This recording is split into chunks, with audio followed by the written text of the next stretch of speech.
Hi friends, welcome back to my YouTube channel. Friends, ಇದು already ನಿಮಗೆ ತಮ್ಲೈನ್ ನೋಡಿ ಗೊತ್ತಾಗಿರುತ್ತೆ ಇವತ್ತಿನ ವ್ಲಾಗ್ ಏನಂತ. ನನ್ನ ತಮ್ಮ ಮನೆಗೆ ಬಂದಿದ್ದ. ಸೊ ನಾನು ವ್ಲಾಗ್ ಮಾಡೋಕ್ಕೆ ಸ್ಟಾರ್ಟ್ ಮಾಡ್ಕೊಂಡೆ. ಅವ್ನು ಯಾವಾಗಲೂ ಅಷ್ಟೇ ನಾನು ವ್ಲಾಗ್ ಬರೋದಕ್ಕೆ ಶೈ ಫೀಲ್ ಮಾಡ್ಕೊತಾನೆ. ಸೊ ಅವ್ನು ಯಾವ ವಿಡಿಯೋಗೂ ಬರೋದೇ ಇಲ್ಲ ನನ್ನ ವೀಡಿಯೋಸಿಗೆಲ್ಲ. ನಾವು ಹೊರಟ್ವಿ, ನಾನು ನನ್ನ ತಮ್ಮ, ನನ್ನ ಪಾಪು ಮತ್ತು ನನ್ನ ಹಸ್ಬೆಂಡ್ ಎಲ್ಲರೂ ಓಡ್ತಾ ಇದ್ವಿ ಸ್ವಲ್ಪ ಶಾಪಿಂಗ್ ಮಾಡೋಣ ಅಂತ ಹೇಳಿ. ಸೊ ನಾನು ನಿಮಗೆ ಸೇಲ್ಗೂ ಕೂಡ ಕರ್ಕೊಂಡು ಹೋಗ್ತೀನಿ. ಅಲ್ಲಿನ ಕಲೆಕ್ಷನ್ಸ್ ಎಲ್ಲ ನಾನು ನಿಮ್ಮ ಹತ್ರ ಶೇರ್ ಮಾಡ್ತೀನಿ. ಐ ಹೋಪ್ ನಿಮ್ಮೆಲ್ಲರಿಗೂ ಇವತ್ತಿನ ವ್ಲಾಗ್ ಇಷ್ಟ ಆಗುತ್ತೆ ಅಂತ ಭಾವಿಸ್ತೀನಿ. ಬನ್ನಿ ಫ್ರೆಂಡ್ಸ್, ಇವತ್ತಿನ ವ್ಲಾಗ್ನ ಸ್ಟಾರ್ಟ್ ಮಾಡೋಣ. ಫ್ರೆಂಡ್ಸ್, ಸೇಲ್ ನಡೀತಾ ಇರೋದು ಹೋಟೆಲ್ ರಿಯೋ ಮೆರಿಡಿಯನ್ನಲ್ಲಿ. ಸೊ ಅಲ್ಲಿ ನೋಡೋಣ ಅಲ್ಲಿನ ಕಲೆಕ್ಷನ್ಸ್ ಎಲ್ಲ ಯಾವ ಥರ ಇದೆ ಅಂತ. ಸೇಲ್ ಇದ್ದಿದ್ದು ಜೂನ್ 28, 29, 30. ಸೊ ನಾನು ಲಾಸ್ಟ್ ಡೇ ಸೇಲ್ಗೆ ಅಟೆಂಡ್ ಮಾಡ್ತಾ ಇದ್ದೀನಿ. ಸೊ ನನಗೆ ಗೊತ್ತಿರಲಿಲ್ಲ, ಆದ್ದರಿಂದ ನಿಮಗೂ ಕೂಡ ಇನ್ಫಾರ್ಮ್ ಮಾಡೋಕ್ಕೆ ಆಗಲಿಲ್ಲ. ಸೊ ನನಗಂತೂ ತುಂಬಾ ಡಿಸಪಾಯಿಂಟ್ ಆಯಿತು. ನಿಮ್ಗೆ ಯಾರಿಗೂ ಇನ್ಫಾರ್ಮ್ ಮಾಡೋಕ್ಕಾಗಿಲ್ಲ ಅಂತ ಬೇಜಾರು ಮಾಡ್ಕೊಬೇಡಿ. ನೆಕ್ಸ್ಟ್ ಡೇ ಈ ಥರ ಯಾವ್ದಾರು ನೆಕ್ಸ್ಟ್ ಟೈಮ್ ಸೇಲ್ ಆಗಿದಾಗ ನಾನು ಖಂಡಿತ ನಿಮಗೆ ಇನ್ಫಾರ್ಮ್ ಮಾಡೋದಕ್ಕೆ ಟ್ರೈ ಮಾಡ್ತೀನಿ. ಸೊ ಹೋಟೆಲ್ ಹತ್ರ ಬಂದ್ವಿ, ನೋಡೋಣ ಅಲ್ಲಿನ ಕಲೆಕ್ಷನ್ಸ್ ಎಲ್ಲ ಯಾವ ಥರ ಇದೆ ಅಂತ. ಐ ಹೋಪ್ ನಿಮ್ಮೆಲ್ಲರೂ ಕೂಡ ಈ ವಿಡಿಯೋನ ಎಂಜಾಯ್ ಮಾಡ್ತೀರಾ ಅಂತ ಭಾವಿಸ್ತೀನಿ. ಸೊ ಬನ್ನಿ ಫ್ರೆಂಡ್ಸ್, ಇವತ್ತಿನ ವ್ಲಾಗ್ನ ಸ್ಟಾರ್ಟ್ ಮಾಡೋಣ. ಫ್ರೆಂಡ್ಸ್, ಅಪ್ ಟು 90% ಆಫರ್ ಇದೆ ಅಂತ ಹೇಳ್ತಾ ಇದ್ದಾರೆ. ಎಲ್ಲ ಬ್ರ್ಯಾಂಡ್ಸು ಇದೆ, ಬಟ್ ಆದರೆ ಸಖತ್ತು ಹುಡುಕಬೇಕು. ಸೊ ತುಂಬಾ ಹುಡುಕಬೇಕು. ನೀವೇ ನೋಡ್ತಿದ್ದೀರಲ್ಲ ಯಾವ ಥರ ಗುಡ್ಡೆ ಥರ ಹಾಕ್ಬಿಟ್ಟಿದ್ದಾರೆ. ಅಲ್ಲದ್ರ ಮಧ್ಯ ಎಲ್ಲ ಹುಡುಕಿ ನಮ್ಮ ಸೈಜ್ ನೋಡಿ ತೊಗೊಳೋದು ತುಂಬಾ ಕಷ್ಟ ಆಗುತ್ತೆ. ಅದರಲ್ಲೂ ಮಗು ಇಟ್ಕೊಂಡೇನಾರು ಬಂದ್ಬಿಟ್ರಂತೂ ಮುಗೀತು, ಯಾವ ಸೇಲು ಮಾಡೋಕ್ಕಾಗಲ್ಲ. ಸದ್ಯ ಲಕ್ಕಿಲಿ ನನ್ನ ತಮ್ಮ ಮತ್ತು ನನ್ನ ಹಸ್ಬೆಂಡ್ ಮೇಂಟೈನ್ ಮಾಡ್ತಾಯಿದ್ರು. ಸೊ ನಾನೊಂದಷ್ಟು ನೋಡ್ತಾ ಇದ್ದೀನಿ, ನೋಡೋಣ ಅಲ್ಲಿನ ಕಲೆಕ್ಷನ್ಸ್ ಎಲ್ಲ ಯಾವ ಥರ ಇದೆ ಅಂತ ಹೇಳಿ ನೋಡ್ತಾ ಇದ್ದೀನಿ. ನನಗೆ ಪರ್ಸ್ನಲಾಗಿ ಇಷ್ಟ ಆಗಿದ್ದಂದರೆ ಟಾಪ್ಸ್ ಚೆನ್ನಾಗಿದೆ, ಜೀನ್ಸ್ ಟಾಪ್ಸು ಮತ್ತು ಜೀನ್ಸ್ ಎಲ್ಲ ಚೆನ್ನಾಗಿದೆ. ಸ್ಟಾರ್ಟಿಂಗ್ ಡೇಸ್ ಎಲ್ಲ ತುಂಬಾ ಚೆನ್ನಾಗಿ ಬಂದಿತ್ತಂತೆ, ಡೇ ಒನ್ನೇ. ಸೊ ಬೇಗನೆ ಬಂದಿದ್ದರೆ ಬೇಗ ಒಳ್ಳೆ ಕಲೆಕ್ಷನ್ ಸಿಕ್ತಿತ್ತು ಅಂತ ಅನ್ಕೊತೀನಿ. ನನಗೆ ವ್ಯಾನಿಟಿ ಬ್ಯಾಗ್ಸ್ ಅಂತೂ ತುಂಬಾ ಚೆನ್ನಾಗಿದೆ. ನನಗೆ ತುಂಬ ಇಷ್ಟ ಆಗಿದೆ ಅಂದರೆ ವ್ಯಾನಿಟಿ ಬ್ಯಾಗ್ಸು ಮತ್ತು ಟಾಪ್ಸ್ ಎಲ್ಲ ಇಷ್ಟ ಆಯಿತು. ಬಟ್ ಆದರೆ ಸಿಕ್ಕಾಪಟ್ಟೆ ಕಷ್ಟ ಆಯಿತು, ತೊಗೊಳೋದು ತುಂಬಾ ಕಷ್ಟ ಅಂತಲೇ ಹೇಳ್ಬೋದು. ಏಕೆಂದರೆ ಅದ್ರ ಮಧ್ಯೆ ಹುಡುಕಿ ತೊಗೋಬೇಕು, ಅದರಲ್ಲೂ ನಮ್ಮ ಸೈಜು ಸಿಗಬೇಕು, ಅದು ಒಂದು ದೊಡ್ಡ ವಿಷಯನೇ ಅಂತ ಹೇಳ್ಬೋದು. ನೋಡ್ತಿದ್ದೀರಲ್ಲ, ಗೊತ್ತಾಗ್ತಿದೆ ನಿಮಗೇನೆ.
ಇಲ್ಲಿ ವ್ಯಾನಿಟಿ ಬ್ಯಾಗ್ ಕಲೆಕ್ಷನ್ಸು ನಂಗೆ ತುಂಬಾ ಇಷ್ಟ ಆಯಿತು.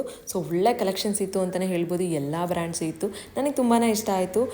ಇನ್ನೂ ಒಂದು ಪ್ರಾಬ್ಲಮ್ ಏನಂದರೆ, ಲೇಡೀಸ್ ಎಲ್ಲ ಶಾಪಿಂಗ್ ಮಾಡ್ತೀನಿ ಅಂತ ಹೇಳಿ ಬಂದು ಎಲ್ಲರೂ 1-2-3 ವ್ಯಾನಿಟಿ ಬ್ಯಾಗ್ಸ್ನ ಇಟ್ಕೊಂಡ್ಬಿಡ್ತಿದ್ರು. ಸೊ ಅವ್ರು ತೊಗೋತಾರೋ ಬಿಡ್ತಾರೋ 1-2-3 ಅಂತೂ ಕೈಲಿ ಇಟ್ಕೊಂಡ್ಬಿಡೋದು. ಸೆಲೆಕ್ಟ್ ಮಾಡೋದಕ್ಕೇ ಡಿಸೈಡ್ ಮಾಡಿದೇ ಸ್ವಲ್ಪ ಕಷ್ಟ ಆಗಿಬಿಡ್ತಿತ್ತು. ಸೊ ಅವ್ರು ಬಿಡೋದನ್ನೇ ಕಾಯ್ಕೊಂಡು ಅದಾದಮೇಲೆ ತೊಗೊಬೇಕಾಗಿತ್ತು, ಅದೊಂದು ಕಷ್ಟ ಆಗ್ತಾಯಿತ್ತು. ಸೊ ಫೈನಲಿ ನಾನು ಒಂದು ವ್ಯಾನಿಟಿ ಬ್ಯಾಗ್ ತೊಗೊಂಡಿದ್ದೀನಿ. ನಾನು ನಿಮಗೆ ತೋರಿಸ್ತೀನಿ ಯಾವ ವ್ಯಾನಿಟಿ ಬ್ಯಾಗ್ ತೊಗೊಂಡೆ ಅಂತ ಹೇಳಿ. ಕೊನೆವರೆಗೂ ನೋಡಿ, ಸ್ಕಿಪ್ ಮಾಡಬೇಡಿ.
ಸ್ಯಾರಿ ಕಲೆಕ್ಷನ್ಸ್ ಕೂಡ ಇತ್ತು. ಸೊ ಡೈಲಿ ವೇರ್ಗೆ ಸ್ಯಾರಿ ತುಂಬಾ ಚೆನ್ನಾಗಿತ್ತು, ನನಗೆ ಅದು ಇಷ್ಟ ಆಯಿತು. ಲೇಡೀಸ್ ಯಾರಾದರೂ ಮನೆಯಲ್ಲೇ ಡೈಲಿ ವೇರ್ ಮಾಡೋರು ತೊಗೊಬೋದು, ತುಂಬಾ ಚೆನ್ನಾಗಿತ್ತು ಅದೊಂದು, ಅದಿಷ್ಟ ಆಯಿತು. ಮಕ್ಳಿಗೂ ಅಷ್ಟೇ ಡೈಲಿ ವೇರ್ಗೆ ತೊಗೊಬೋದಿತ್ತು, ನಾನಿನ್ನೂ ತೊಗೊಳ್ಳಿಲ್ಲ ನನ್ನ ಮಗನಿಗೆ, ಜಸ್ಟ್ ಹೇಳ್ತಾ ಇದ್ದೀನಿ ಅಷ್ಟೇ, ತೋರಿಸ್ತಾ ಇದ್ದೀನಿ ನಿಮಗೆ. ಡೈಲಿ ವೇರ್ ಚೆನ್ನಾಗಿತ್ತು ಅಷ್ಟೇ. ಫ್ರೆಂಡ್ಸ್, ನಾನು ಶಾಪಿಂಗ್ ಎಲ್ಲ ಆಯಿತು. ನಾನು ಏನು ತೊಗೊಂಡೆ ಅಂತ ಮನೆಗೆ ಹೋದ್ಮೇಲೆ ತೋರಿಸಿ ನಾನು ನಿಮಗೆ. ನೋಡಿ ಎಷ್ಟು ಕ್ಯೂ ಇದೆ ಅಂತ. ಬಿಲ್ಲಿಂಗ್ ಕೌಂಟರಲ್ಲೂ ಸಿಕ್ಕಾಪಟ್ಟೆ ಕ್ರೌಡ್ ಇತ್ತು. ನೋಡಿ ಯಾವ ಥರ ಇದೆ ಅಂತ, ಅಷ್ಟು ಕ್ರೌಡ್ ಇದೆ ಅಂತ. ಫ್ರೆಂಡ್ಸ್, ನೋಡಿದ್ರಿ ಅಲ್ವಾ? ಐ ಹೋಪ್ ನಿಮ್ಮೆಲ್ಲರಿಗೂ ಇವತ್ತಿನ ಬ್ಲಾಗ್ ತುಂಬಾ ಇಷ್ಟ ಆಗಿದೆ ಅಂತ ಭಾವಿಸ್ತೀನಿ. ಫ್ರೆಂಡ್ಸ್, ನೆಕ್ಸ್ಟ್ ಟೈಮ್ ಈ ಥರ ಸೇಲ್ ಆಗಿದಾಗ ಖಂಡಿತ ನಾನು ಹೋಗಲ್ಲ, ಯಾಕೆಂದರೆ ನನಗೆ ತುಂಬಾ ಡಿಸಪಾಯಿಂಟ್ ಆಯಿತು. ನಾನು ಯಾವ ಥರನೋ ಇರುತ್ತೆ ಸೇಲ್ ಅಂತ ಅಂದ್ಕೊಂಡಿದ್ದೆ, ಬಟ್ ಆದರೆ ಸಿಕ್ಕಾಪಟ್ಟೆ ಕ್ರೌಡ್ ಇರುತ್ತೆ ಮತ್ತು ತುಂಬಾ ಕಿರಿಕಿರಿ ಆಗುತ್ತೆ. ಸೊ ನನ್ನ ತಮ್ಮ ಇದ್ದಿದ್ದ ಕಾರಣ ನನ್ನ ಪಾಪನ ಬ್ಯಾಲೆನ್ಸ್ ಮಾಡ್ದೆ. ಬಟ್ ಒಬ್ಬಳೇ ಇದ್ದರೂ ಕೂಡ ನಾನು ಏನೂ ಶಾಪಿಂಗ್ ಮಾಡೋಕ್ಕಾಗಲಿಲ್ಲ, ಏಕೆಂದರೆ ಅಷ್ಟು ಕ್ರೌಡ್ ಇತ್ತು ಮತ್ತು ಅಷ್ಟು ಗುಡ್ಡೆ ಥರ ಎಲ್ಲ ಹಾಕ್ಬಿಟ್ಟಿದ್ರು ಬಟ್ಟೆನೆಲ್ಲ. ಸೊ ತೆಗಿಯೋಕ್ಕೂ ಆಗ್ತಿರ್ಲಿಲ್ಲ, ಫುಲ್ ಎಲ್ಲ ಒಂದರೊಳಗೆ ಫುಲ್ಲು ಮಿಕ್ಸಪ್ ಆಗಿಬಿಟ್ಟಿತ್ತು. ಸೊ ಅದನ್ನು ತೆಗೆದು ಓಪನ್ ಮಾಡೋಷ್ಟು ಅಷ್ಟು ಪೇಷನ್ಸು ಇರಲ್ಲ, ಯಾಕೆಂದರೆ ಅಷ್ಟು ಕ್ರೌಡ್ ಇರುತ್ತೆ. ಸೊ ತುಂಬ ಜನ ಬರ್ತಾ ಇರ್ತಾರೆ, ಸೊ ತುಂಬ ಜನ ತೊಗೋತಾ ಇರ್ತಾರೆ, ಶಾಪಿಂಗ್ ಮಾಡ್ತಾ ಇರ್ತಾರೆ. ಸೊ ತುಂಬಾ ಕಿರಿಕಿರಿ ಆಗುತ್ತೆ. ಅಷ್ಟು ಏನು ಚೆನ್ನಾಗೂ ಇರಲಿಲ್ಲ ಈ ಸೇಲು, ನಂಗೆ ಇಷ್ಟನೇ ಆಗಿಲ್ಲ ಅಂತಲೇ ಹೇಳ್ಬೋದು. ಸೊ ಫ್ರೆಂಡ್ಸ್, ಐ ಹೋಪ್ ನಿಮ್ಮೆಲ್ಲರಿಗೂ ಇವತ್ತಿನ ಬ್ಲಾಗ್ ಇಷ್ಟ ಆಯಿತು ಅಂತ ಭಾವಿಸ್ತೀನಿ. ಸೊ ಫ್ರೆಂಡ್ಸ್, ನಾನು ಏನು ತೊಗೊಂಡೆ ಅಂತ ಇವತ್ತಿನ ಬ್ಲಾಗಲ್ಲಿ ನಿಮ್ಮ ಹತ್ರ ಶೇರ್ ಮಾಡ್ತೀನಿ. ಸೊ ಬನ್ನಿ ಫ್ರೆಂಡ್ಸ್, ನೋಡ್ಕೊಂಡ್ಬರೋಣ. ಫ್ರೆಂಡ್ಸ್, ನೋಡಿ, ಇದೊಂದು ವ್ಯಾನಿಟಿ ಬ್ಯಾಗ್ನ ನಾನು ಪರ್ಚೇಸ್ ಮಾಡಿದೆ ನೋಡಿ. ಸೊ ನನಗೆ ತುಂಬಾ ಇಷ್ಟ ಆಯಿತು, ಅದರಿಂದ ತೊಗೊಂಡೆ ಇದೊಂದು. ಇನ್ನೂ ಒಂದು ಬ್ಯಾಗ್ ಇತ್ತು, ಅದನ್ನ ಇಟ್ಕೊಂಡಿದ್ದೆ, ಬೇರೆ ಯಾರೋ ತೊಗೊಂಡ್ಬಿಟ್ರು. ಸೊ ಸ್ವಲ್ಪ ಡಿಸಪಾಯಿಂಟ್ ಆಯಿತು ನನಗೆ. ಅದೊಂದು ಚೆನ್ನಾಗಿತ್ತು, ಅದು ಬಿಟ್ಟರೆ ಇದೊಂದು ಇತ್ತು. ಸೊ ತೊಗೊಂಡೆ. ನೋಡಿ, ಜಿಪ್ಪೆಲ್ಲ ತುಂಬಾ ಚೆನ್ನಾಗಿದೆ, ಕ್ವಾಲಿಟಿ ತುಂಬಾ ಚೆನ್ನಾಗಿದೆ, ವರ್ತ್ ಅಂತ ಅನ್ನಿಸ್ತು. ಇದಕ್ಕೆ ನಾನು 450 ರೂಪೀಸ್ ಕೊಟ್ಟಿದ್ದೀನಿ. ಸೊ ಒಂದಷ್ಟು ಟೈಮು ಯೂಸ್ ಮಾಡಿಕೊಂಡ್ರೆ ಆಯಿತು. ಸೊ ವರ್ತ್ ಇದೆ ಅಂತ ಅನ್ನಿಸ್ತು 450 ರೂಪೀಸ್ಗೆ. ಸೊ ಅದರಿಂದ ಪರ್ಚೇಸ್ ಮಾಡಿದೆ. ನೋಡಿ ಯಾವ ಥರ ಇದೆ ಅಂತ ಕಮೆಂಟ್ ಮಾಡಿ ಹೇಳಿ.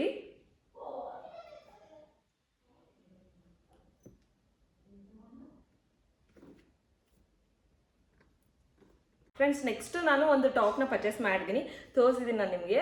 ನೋಡಿ, ಇದೊಂದು ಟಾಪ್ನ ತಗೊಂಡೆ ನಾನು. ಸೊ ಚೆನ್ನಾಗಿ ಅನ್ನಿಸ್ತು ನನಗೆ, ಅದರಿಂದ ತಗೊಂಡಿದ್ದು. ನೋಡಿ, ಫಸ್ಟು ಇದನ್ನ ವೇರ್ ಮಾಡಬೇಕು. ನೆಕ್ಸ್ಟು ಇದು ಈ ಶರ್ಟ್ ನನಗೆ ಯೂಶಲಿ ಇಷ್ಟ ಆಗುತ್ತೆ, ಅದರಿಂದ ತಗೊಂಡೆ. ಇದಕ್ಕೆ ನಾನು 350 ರೂಪೀಸ್ ಕೊಟ್ಟಿದ್ದೀನಿ ಅಷ್ಟೇ. ಸೊ ಒಂದು 2-3 ಟೈಮ್ಸ್ ಹಾಕಿ ಯೂಸ್ ಮಾಡೋಣ ಅಂತ ಹೇಳಿ ಅಷ್ಟೇ ತೊಗೊಂಡು ಬಂದೆ. ಸೊ ಕಡಿಮೆ ಅಲ್ವಾ, 350 ಅಲ್ವಾ, ಅದರಿಂದ ತಗೊಂಡೆ. ಇದೊಂದೇ ನಾನು ತಗೊಂಡಿದ್ದು. ಸೊ ತುಂಬ ಟಾಪ್ಸ್ ಎಲ್ಲ ಹುಡುಕ್ತಾ ಇದ್ದೆ, ಜೀನ್ಸ್ಗೆ ಟಾಪ್ಸ್ ಏನಾದರೂ ತೊಗೊಳ್ಳೋಣ ಅಂತ ಹೇಳಿ ಹುಡುಕ್ತಾ ಇದ್ದೆ. ಬಟ್ ಆದರೆ ಅಷ್ಟು ಪೇಷನ್ಸ್ ಇರಲಿಲ್ಲ ನನಗೆ, ಏಕೆಂದರೆ ತುಂಬ ಗುಡ್ಡೆ ಹಾಕ್ಬಿಟ್ಟಿರ್ತಾರೆ. ಅದರಲ್ಲಿ ಎತ್ಕೊಂಡು ನೋಡಿ ನಮ್ಮ ಸೈಜ್ ಹುಡುಕ್ಬೇಕು. ಸೊ ತುಂಬಾ ಕಷ್ಟ. ಈ ಥರ ಸೇಲ್ದಂತೂ ನೆಕ್ಸ್ಟ್ ಟೈಮ್ ನಾನು ಹೋಗೋದೇ ಇಲ್ಲ. ಬಟ್ ನಿಮಗೆ ಗೊತ್ತಾಗಲಿ ಅಂತ ಮಾಡಿದೆ, ಬಟ್ ಅದೇ ಲಾಸ್ಟ್ ಡೇ ಆಗಿಬಿಟ್ಟಿತ್ತು ಸೇಲು. ಸೊ ಅದರಿಂದ ನಿಮಗೆ ಇನ್ಫಾರ್ಮ್ ಮಾಡೋಕ್ಕೆ ಆಗಲಿಲ್ಲ. ಸೊ ನೆಕ್ಸ್ಟ್ ಟೈಮ್ ಏನಾದರೂ ಈ ಥರ ಸೇಲ್ ಹಾಕಿದ್ರೆ ಖಂಡಿತ ನಮಗೆ ಬಿಫೋರೇ ನಿಮಗೆ ಇನ್ಫಾರ್ಮ್ ಮಾಡೋಕ್ಕೆ ನಾನು ಟ್ರೈ ಮಾಡ್ತೀನಿ. ಸೊ ಈ ಟೈಮ್ ನನಗೇನೆ ಲೇಟಾಗಿ ಗೊತ್ತಾಯಿತು. ಸೊ ಲಾಸ್ಟ್ ಡೇ ನಾನು ವಿಸಿಟ್ ಮಾಡಿದೆ ಸೇಲ್ಗೆ. ಸೊ ಅಷ್ಟು ಏನು ಚೆನ್ನಾಗೂ ಇರಲಿಲ್ಲ. ಫಸ್ಟ್ ಡೇ ಸೆಕೆಂಡ್ ಡೇ ಎಲ್ಲ ಸೊ ತುಂಬಾ ಚೆನ್ನಾಗಿತ್ತಂತೆ. ಸೊ ನನಗೆ ಗೊತ್ತಿಲ್ಲ, ನನ್ನ ಫ್ರೆಂಡ್ಸ್ ಹೇಳಿದ್ರು, ಅದರಿಂದ ಹೇಳಿದೆ. ಲಾಸ್ಟ್ ಡೇ ಅಂತೂ ಏನೂ ಇರಲಿಲ್ಲ, ಅಂತೂ ಅಷ್ಟು ಇಷ್ಟನೂ ಆಗಿಲ್ಲ. ಅಷ್ಟು ಕ್ರೌಡಲ್ಲಿ ತೊಗೊಬೇಕಾ ಅಂತ ಅನ್ನಿಸ್ಬಿಡ್ತು ನನಗೆ. ಫ್ರೆಂಡ್ಸ್, ಐ ಹೋಪ್ ನಿಮ್ಮೆಲ್ಲರಿಗೂ ಇವತ್ತಿನ ಬ್ಲಾಗ್ ಇಷ್ಟ ಆಗಿದೆ ಅಂತ ಭಾವಿಸ್ತೀನಿ. ಯಾರಿಗೆಲ್ಲ ಇಷ್ಟ ಆಯಿತೋ ಗೊತ್ತಿಲ್ಲ, ಲೈಕ್ ಶೇರ್ ಕಮೆಂಟ್ ಮಾಡೋದನ್ನ ಮರಿಬೇಡಿ. ನಾನು ನಿಮಗೆ ಮುಂದಿನ ಬ್ಲಾಗಲ್ಲಿ ಇದೇ ಥರ ಒಂದು ಒಳ್ಳೆ ಇಂಟ್ರೆಸ್ಟಿಂಗ್ ವಿಡಿಯೋ ಜೊತೆ ಸಿಗ್ತೀನಿ. Until then, bye, take care, have a nice day.